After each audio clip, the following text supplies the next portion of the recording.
থাক বাবা, ধরবো না। মেঝেটাও ইকুয়ালি গরম, মেঝেটা ঠান্ডা নয়। আজকে আমি খাবো হচ্ছে ওটসের চিলা, সেইটা বলছি বলে একদম লজ্জা একদম। আর তোমাদেরকে একটা জিনিস দেখাচ্ছি। Good morning everyone, welcome back to my channel. আমি প্রতীক্ষা মৈত্র চক্রবর্তী আর তোমরা দেখছো আমার ভ্লগ চ্যানেল প্রতীক্ষা মৈত্র ভ্লগস। এখন ওই 10টা মতন বাজে, বিতোষক এই জাস্ট বেরিয়ে গেছে অফিসে। আজকে আমি আরো দুজনের কেউই উঠতে পারিনি সকালবেলা। তো যাই হোক, আজকে দেখি কি করি কি না করি, যেটাই করবো সেটাই তোমাদের সাথে শেয়ার করবো। সো সঙ্গে থাকো, দেখতে থাকো, আই হোপ তোমাদের ভালো লাগবে। এখন অলমোস্ট 12টা বাজতে যাচ্ছে আর আমার এখনো বিছানা তোলা হয়নি। এ দেখো এখানে বিছানা, জাস্ট কমফোর্টারটাকে ভাঁজ করেছি, এখন বিছানা তুলবো। আর আজকে আমার স্নান টান কিচ্ছু হয়নি। আমি এখন মায়ের সাথে একটু ফোনে কথা অল্প করে বলে নেবো। আগে বিছানা তুলতে তুলতে যতটুকু কথা হয় বলে নেবো, তারপর আমি যাবো স্নান করতে। কারণ এরপরে না জলটা ভীষণ গরম হয়ে যায়। যদিও আমাদের একটা সুবিধা আছে, আমাদের ঘরের যে বাথরুমটা সেটা শাওয়ারের জলটা অতটা গরম হয় না, কিন্তু বেসিনের জলটা তো প্রচন্ড গরম হয়ে যায়। আর বাইরে মানে কাঠ ফাটা রোদ। তো যাই হোক, এখন তাড়াতাড়ি করে বিছানা তুলি, মায়ের সাথে চট করে কথা বলি, তারপরে স্নান করলে তারপরে আমি বসবো হচ্ছে ল্যাপটপটা নিয়ে। মাঠে দেখো কত পায়রা ছড়িয়ে ছিটিয়ে বসে আছে। এই যে তোমার এখানে কোনো কাজ নেই। এই দেখো জবা ফুলে কুড়ি এসছে গাছে। এই যে অনেক দিন ধরে কুড়ি আসছিল না, ফাইনালি এখানে একটা কুড়ি এসছে। থাক বাবা, ধরবো না। এত রোদ পড়ে না যে সব গাছ একদম গাছের 12টা বেজে যায়। পাপাকে দেখো মাটিতে শুয়ে পড়েছে। তো এখন মেঝেও অতটাই গরম আছে, মেঝে ঠান্ডা না, বিছানা ছেড়ে মাটিতে শুয়ে পড়েছে। মেঝেটাও ইকুয়ালি গরম, মেঝেটা ঠান্ডা নয়।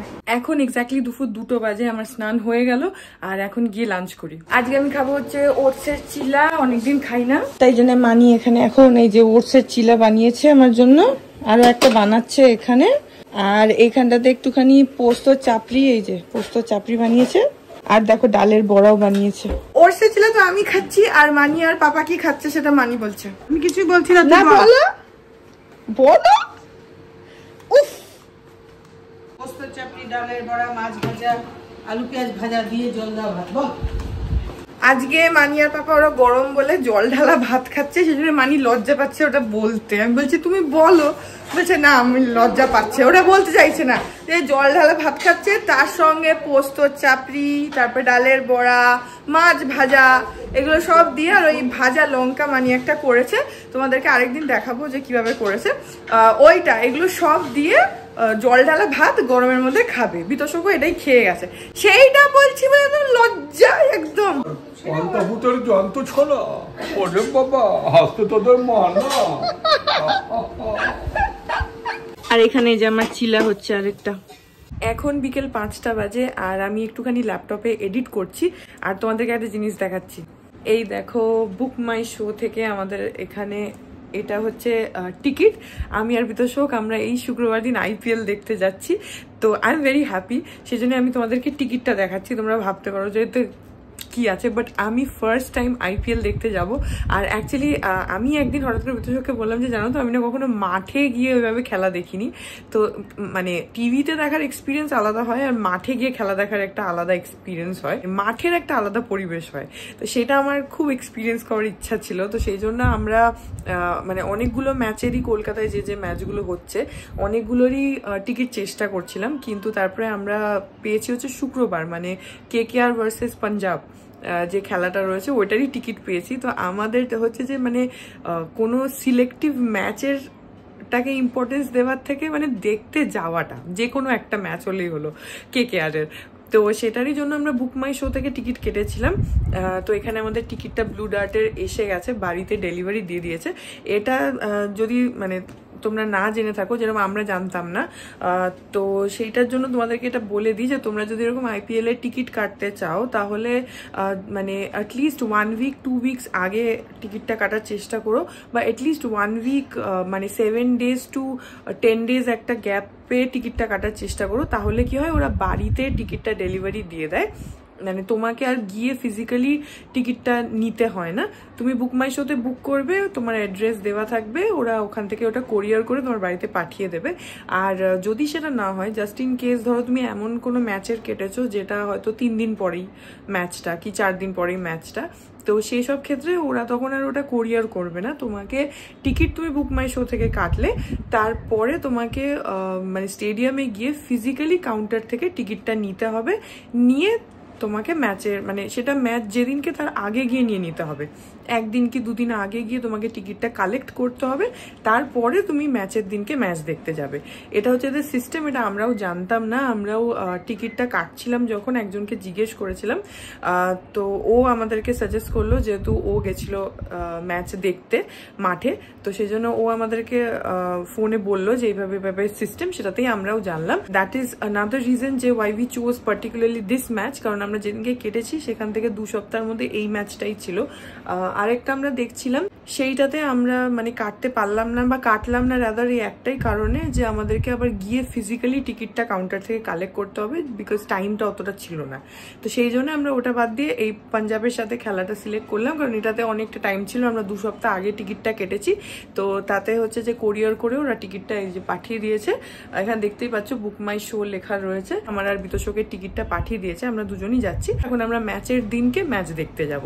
তো এটাই আমি ভালো তোমাদের সাথে শেয়ার করে দিই, অনেকেই এটা জানে না, আমিও জানতাম না, আমরাও জানতাম না, তো সেজন্য তোমাদের সাথে শেয়ার করে দিলাম জাস্ট ইন কেস যদি তোমরা যেতে চাও। Plus I am very excited, IPL দেখতে যাব, ম্যাচ মাঠে গিয়ে আইপিএল দেখবো, আই এম ভেরি এক্সাইটেড। এখন 8:05 আর আমি আজকে শুধু এডিট করেই যাচ্ছি। এখন এক্ষুনি বিতর্ষক এসে গেছে আর ও এখন এই টিকিটটা খুলবে, তার জন্য ওখানে বসে আছে হাফ ইত্তাস করে। হ্যাঁ, দিচ্ছি না আমার হাতে টিকিটটা। বাচ্চাদের মতন নতুন খেলনা পেলে যেরকম করে ওরকম ওখানে দেয়া আছে, দেখো সিগন্যাল, ওই সিগন্যাল বলছি মানে সাইন বানানো আছে কিভাবে খুলতে হবে। এক্সাইটেড? ও স্টেডিয়ামে গিয়ে খেলা দেখা হয়নি, আর আমি তো দেখিনি কখনো, তোমার জন্য মেইনলি কাটা। আমি বললাম সেটা দেখনি জেনে আমি একটু হলাম যে তুমি তো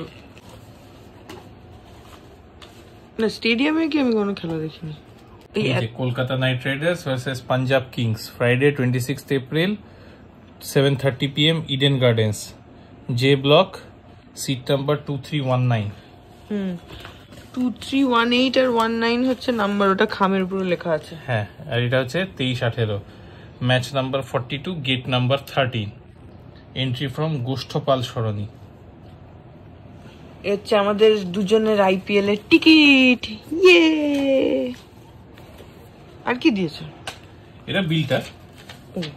কত নিল দুটো টিকিটে? 1500 3000, আর ওই হ্যান্ডলিং ফিস মিলে ওই 300 টাকা আরো এক্সট্রা, টোটাল 3300 টাকা মতন লেগেছে। আর সিটটা কিভাবে চুজ করলে? সিট আমি চুজ করি না, আমাদেরকে শুধু বুক মাই শোতে প্যাভিলিয়ন চুজ করতে দেয়, সিট ওরা র্যান্ডমলি অ্যাসাইন করে। আচ্ছা, মানে আমরা ওখানে যাবো কিন্তু কোনো সিট ফিক্সড নেই? এই তো সিট নাম্বার দিয়ে দিচ্ছে 23, 18, 23, 19। ওখানে গিয়ে বসতে হবে, কত উপরে সেটা জানি না। আচ্ছা, এই যে দিয়ে দিচ্ছে 1500 টাকা, তার মধ্যে জিএসটি পিএসটি মিলিয়ে ওটা ওই 3300 মতন হয়ে যায়। খেলা দেখতে যাবো, প্রথমবার দেখবে খেলা। হ্যাঁ, মাঠে গেছি আমি আগে, কিন্তু আমি খেলা দেখিনি কখনো, আমি বললাম সেটা, সেই জন্যই আমরা এই টিকিটটা কাটলাম। গুগল করে দেখো কত উপরে, 23, 18, 23, 19। আমি পারবো না। কি পারো তুমি? তুমি গুগল করো না, তোমার ফোনে কি অসুবিধা আছে? ও ঠিক আছে, আমি আরেকজনকে নিয়ে যাবো, ওখানে নাম থোড়ি দেখা আছে। ঠিক আছে, নিয়ে যাও, তাহলে মাঠেই থেকো আর এসো না। ও বাড়ি আমার, আমি ডিসাইড করব আমার শেল্টারে কে থাকবে। না, ওটা বলা স্ট্রেঞ্জ। ওই গলাটাও ভালো করে, পুরো ডায়লগটা বলো। এদিকে তাকিয়ে। এখন মুড নেই। না, মুড আছে। ওটা ওরকম করে হয় না, ওটা ভিতর থেকে মিমিক্রিটা আসে। এখন বলতে হচ্ছে, এখন আর বলছে না। ওইভাবে কি হয়, কমল মিত্রের মতন একটা তার মিমিক্রিটা ভিতর থেকে আসে। অমল মিত্র, ও কিন্তু গলাটা হেভি নকল করে, এখন ঢং করছে একটুখানি, ওই জন্য বলছে শেল্টারে থাকতে হলে আমার মতন করে থাকতে হবে।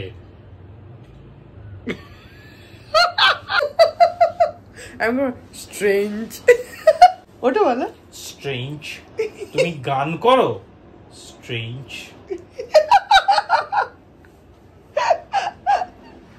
যাই হোক, আমরা দুজনেই খুব এক্সাইটেড এখন আইপিএল দেখতে যাওয়ার জন্য। মানে ম্যাচটা তো ঠিক আছে, বাট আইপিএল এ যাবো মাঠে খেলা দেখতে, সেটার জন্য আমরা বেশি এক্সাইটেড। এখন 8:30 মতন বাজে, আমি একটুখানি বাইরে আসলাম, কোমরটা ব্যথা করছে। আর মানি এখানে বড়ি দিয়েছে। বড়ি মানে নাকের মতন হয়নি। মানি বলছে বড়িগুলো মানি নাকের মতন হয়নি। এই যে এখানে দেখো কতগুলো বড়ি দিয়েছে, এখন তো এর সাথে চিপকে চিপকে রয়েছে। সেই সকালবেলা দিয়েছো কি বড়ি? হ্যাঁ, ওই জন্য কয়েকটা একটু ভেজা ভেজা মতন আছে, কিন্তু এই যে কাপড়ের সাথে সেটে রয়েছে।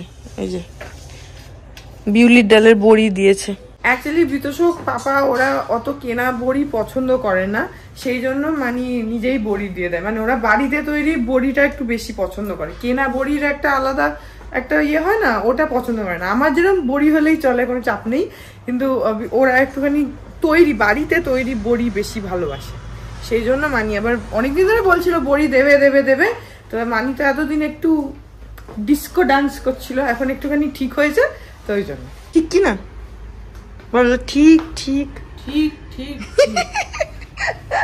আমি আর মানি একটুখানি বারান্দায় এসে দাঁড়ালাম। বারান্দায় না হাওয়া দিচ্ছে, কিন্তু হাওয়াটা প্রচন্ডই গরম, দাঁড়িয়ে সুখ নেই। একটু যদি ভালো হাওয়া, মানে হাওয়াটা যদি একটু ঠান্ডা হতো না, তাহলে ভালো লাগতো। হাওয়া দিচ্ছে আজকে, আর পূর্ণিমা তো, চাঁদটা একদম গোল হয়ে রয়েছে, ভালো লাগছে, কিন্তু হাওয়াটা গরম। তবু আমি আর মানি বারান্দায় এসে দাঁড়িয়ে আছি। তুমি দেখেছো জবা ফুলে কুড়ি এসছে, একটা কুড়ি এসছে জবা ফুলে। আগে লাল দেখে কেনা হয়েছিল, লাল পঞ্চমুখী দেখে কেনা হয়েছিল, এটা তো খারাপ।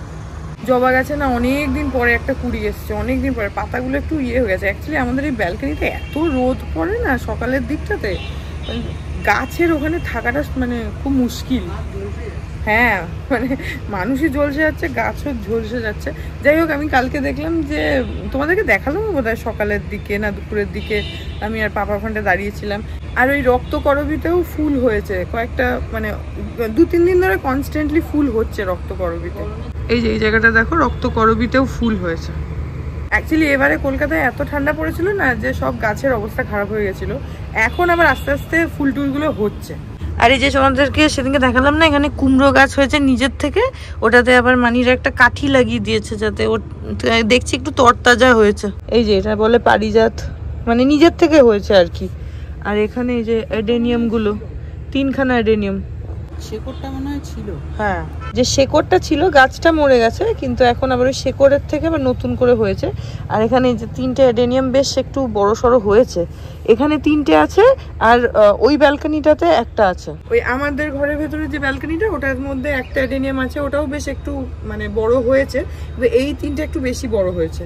বাইরে একদম হাওয়াটা, মানে মাঝে মধ্যে একটু আধটু হাওয়া দিচ্ছে, হ্যাঁ মাঝে মধ্যে একটু আধটু হাওয়া দিচ্ছে, কিন্তু সেরকম প্রথম কথা হাওয়াটা খুব গরম, আর তার মধ্যে সেরকম হাওয়া দিচ্ছেও না। তার থেকে ঘরে ফ্যান চালিয়ে বসা বা এসি চালানো অনেক ভালো।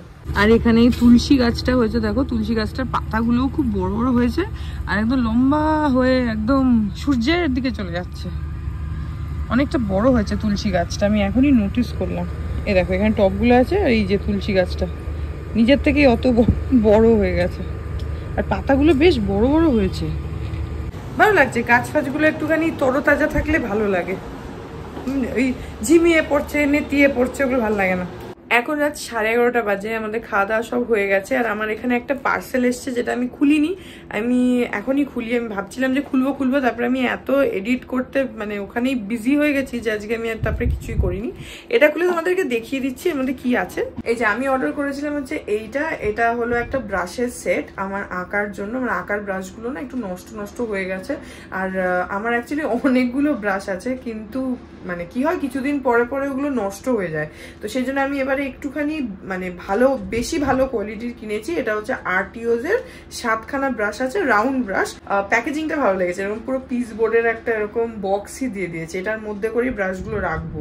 এই যে এই হলো ব্রাশগুলো, এখানে এই যে রাউন্ড ব্রাশ, আমি এর মধ্যে 7খানা আছে। ব্রাশ অ্যাকচুয়ালি কি হয়, আকার ব্রাশ মানে কিছুদিন পরে না ওটা একটু হার্ড হয়ে যায়, তো তুমি যতই ধোও যতই ক্লিন করো ওই হার্ডনেসটা যায় না, তো তখন না আবার মানে নতুন কিনে নিলে ভালো হয়, না হলে আঁকতে অসুবিধা হয়। তো সেই কারণে আমি অর্ডার করেছিলাম, এইটার এসছে রাউন্ড ব্রাশ। আমি ফ্ল্যাট ব্রাশটা অর্ডার করবো ভেবেছিলাম, কিন্তু একসাথে আর করিনি, কারণ এটার একটু দামটা বেশি। আর হ্যাঁ, এই ব্লগটাকে এখানে এন্ড করে দিচ্ছি। এখন 11:30 মতন বাজে, আর মায়ের সাথেও কথা টথা হয়ে গেল। সো আই হোপ ব্লগটা তোমাদের ভালো লাগলো। আর আজকে আমি এডিট করে করে একদম টায়ার্ড হয়ে গেছি। সো আই হোপ যে ব্লগটা ভালো লাগলো। যদি লাগে then please do like and comment. আর আমার চ্যানেলটাকে যদি এখন অব্দি সাবস্ক্রাইব না করে থাকো তাহলে প্লিজ সাবস্ক্রাইব করো, পাশে একটা বেল আইকন আসবে সেটাকে প্রেস করো, অল অপশনটা ক্লিক করে দাও, যাতে আমি এই চ্যানেলে নতুন ব্লগ দিলেই সেটার নোটিফিকেশন সবার আগে তোমাদের কাছে পৌঁছে যায়। আর এই চ্যানেলে নতুন ব্লগ আসে এভরিডে। তো হ্যাঁ, চলো তোমাদের সাথে আমার দেখা হবে কাল আবার আর একটা নতুন ব্লগ নিয়ে। ততক্ষণ অব্দি ভালো থেকো, টাটা।